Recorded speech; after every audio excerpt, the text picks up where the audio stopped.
Venkateswara gold తాకట్టులో ఉన్న మీ బంగారాన్ని విడిపించి కొనబడును. వెబ్ సిరీస్ ఒకటండి మీరు ఈ మధ్య వెబ్ సిరీస్ కూడా బాగా సైన్ చేస్తున్నారు కదా, బాగా వస్తున్నాయి మీ వెబ్ సిరీస్ కూడా, పైగా సక్సెస్ అవుతున్నాయి. అవునవును.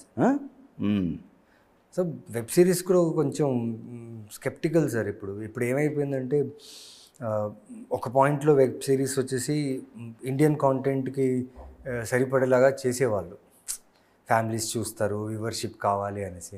రాను రాను ఏమైపోయిందంటే నేను చేసిన 2 వెబ్ సిరీస్ చాలా బాగా వెళ్ళాయి. It's doing good, still it's doing good. So అది బాగా వెళ్తున్నాయి కాబట్టి చాలామంది ఏం చేశారంటే వెబ్ సిరీస్లో మోర్ ఆఫ్ ఈ న్యూడిటీ కంటెంట్ ఎక్కువ రాయడం స్టార్ట్ చేశారు, బ్రుటాలిటీ ఎక్కువ అండ్ అడల్టరీ కంటెంట్ ఎక్కువ అయిపోయింది. అండ్ ఎక్కడ హ్యూమానిటీకి దగ్గర ఉన్న కథలు రావట్లేదు. So either they are being evil, నాకు వచ్చే కథలు, నాకు వచ్చే క్యారెక్టర్లు either they are being evil ఆర్ చాలా ఇంటెన్స్గా ఉంటున్నాయి. ఎక్కడో వెబ్ సిరీస్లో కూడా చాలా కేర్ఫుల్గా ఇప్పుడు చూస్ చేసుకున్న టైం వచ్చేసింది. బికాస్ తెలీదు ఆడియన్స్ ఏ ఫిలింని చూసి మిమ్మల్ని రిజెక్ట్ చేస్తారో అనేది తెలియదు. ఇప్పుడు కన్సిస్టెంట్గా 4 సినిమాలు మనం చేసిన సినిమాలు నిజంగా బ్యాక్ టు బ్యాక్ చూసి బాగా చేస్తాడు అంటారు. సడన్గా ఒక రాంగ్ కంటెంట్ ఏదైనా చేసేస్తే వెంటనే దే ఆర్ చాలా రెస్పాన్సిబుల్గా ఫీల్ అయ్యి వెంటనే మెసేజ్ చేసేస్తున్నారు. ఎలాగైనా నంబర్ సంపాదించైనా మెసేజ్ చేస్తున్నావు, ఇది నువ్వు చేయాల్సిన సినిమా కాదు, ఎందుకు చేసావు, బాధపడతారు ఒక్కోసారి. మేము ఫ్యామిలీస్తో చూద్దాం అనుకోండి, ఎందుకంటే నీ కథలు చాలా డిఫరెంట్గా ఉంటాయి, నువ్వు ఆలోచించే విధానం చాలా డిఫరెంట్గా ఉంటుంది అనేసి మేము మీ సినిమాలు చూస్తాం. కానీ ఇది నువ్వు చేసి ఉండకూడదు అని కొన్ని అడ్వైజెస్ కూడా ఇస్తారు. సో అలాంటప్పుడు సిరీస్ విషయంలో కొంచెం కేర్ఫుల్గా ఉన్నా, బికాస్ అక్కడ సెన్సర్ అనేది అంత ఉండదు. రైట్. సెన్సర్ అనేది ఉండకపోతే మనం సైన్ చేసిన తర్వాత మనం అక్కడ వెళ్ళి చేయలేను అవన్నీ చేసి అదొక హెడేక్. సో బిఫోరే దాన్ని ప్రాపర్గా ఇన్ అండ్ అవుట్ చూసుకొని దాన్ని సైన్ చేస్తున్నా. బట్ ఇప్పుడు ఇన్స్పెక్టర్ రిషి రిలీజ్ అయింది, ఇన్స్పెక్టర్ రిషి 2 వస్తుంది. సో అది 1కి 2కి చాలా చాలా డిఫరెంట్గా ఉండబోతుంది. సో దాని ప్రీ ప్రొడక్షన్ వర్క్ జరుగుతుంది. సో డిమాండ్ ఉంది సిరీస్లో, they are asking me lot, but చాలా కేర్ఫుల్గా ఉంటుంది. సో అది నేను లోకల్ కూడా అదేనా అనుకోవచ్చా? నేను లోకల్ కూడా అదే అండి. నేను లోకల్ కూడా అదే. నేను చందమామ రావే అని ఒక సినిమా, ధర్మరక్ష అని చెప్పి ట్విన్ బ్రదర్స్ వాళ్ళతో సినిమా చేస్తున్నా. అది ఏంటంటే లాస్ట్కి ఒక సోలో హీరో లీడ్గా ఒక సినిమా వచ్చింది, ఎంతో కొంత రెమ్యునరేషను, కిరణ్ అని చెప్పి ప్రొడ్యూసరు. సరే ఒక దొరికింది కదా చేస్తుందామని సినిమా చేస్తున్న టైంలో, డబ్బింగ్ టైంలో బెక్కం వేణుగోపాల్ గారు వచ్చి అప్రోచ్ అయ్యారు, ఇలా ఉంది. ఆ టైంలో కనుక నేను హీరోగానే చేస్తాను, ఆ క్యారెక్టర్ చేయను అంటే, ఆ టైంలో నాకు చాలా అవసరం ఉండింది, నా దగ్గర సినిమాలు లేవు, ముందు ఏం జరుగుతుందో తెలియదు. ఆ టైంలో ఒప్పుకున్నా.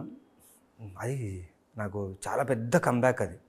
అంటే దిల్ రాజు గారు ప్రొడక్షను, నాని అప్పుడు ఆ టైంలో 3-4 films back to back hit ఇచ్చి తను ఒక క్రేజ్లో ఉన్నాడు.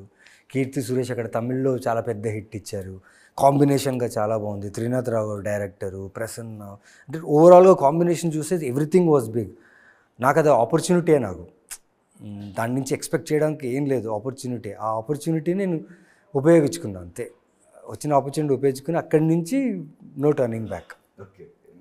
ఒక్కోసారి కష్టాలు కూడా మనకు ప్లస్ అవుతాయి అనడానికి ఇవే ఈ ప్రాజెక్టులు కొన్ని. ఆ టైంలో నాకు దిల్ రాజు గారు నాకు దేవుడితో సమానం. ఎందుకంటే అడ్వాన్స్ ఇచ్చి, నువ్వు జిమ్ చేసుకోవడానికి డబ్బులు ఇచ్చి, ఈ సినిమాలో నువ్వు చేస్తున్నావు అని చెప్పి నాకు. ఈ ఇన్సిడెంట్ అప్పుడుది. ఓకే. అప్పుడు మనకు రైట్, నాకు గుర్తుంది. రైట్. ఎంకరేజ్మెంటే. సినిమా రిలీజ్ అయిన తర్వాత నాకు ఒక అడ్వైస్ ఇచ్చారు. అంటే సినిమా రిలీజ్ అయిపోయింది, ఫస్ట్ డే ఫస్ట్ షో చూస్తున్నాం సుదర్శన్ థియేటర్లో. సుదర్శన్ థియేటర్ దాని పక్కన థియేటర్ చూసి క్రౌడ్ ఎక్కువ అయిపోయింది.